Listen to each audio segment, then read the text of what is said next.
In this cooking basics video, I'm going to show you how to cook oatmeal on the stovetop. I have the heat set to medium heat. I'm going to pour in that 1 cup of milk. And we just want to let this milk come to a boil. Let's add in those 1/2 cup of old-fashioned oats. And then we're going to cook these about 5 minutes or so until it thickens up. And we are going to be stirring occasionally here. And you definitely want to keep stirring so it doesn't burn on the bottom. And then when it's thick like this, I'm going to add in my brown sugar and my cinnamon and my salt.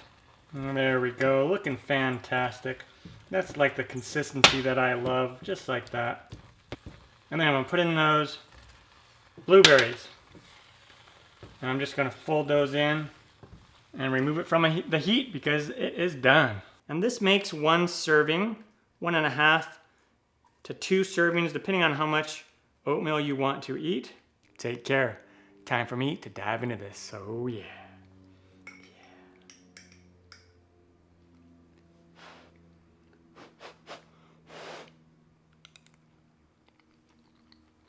Mmm.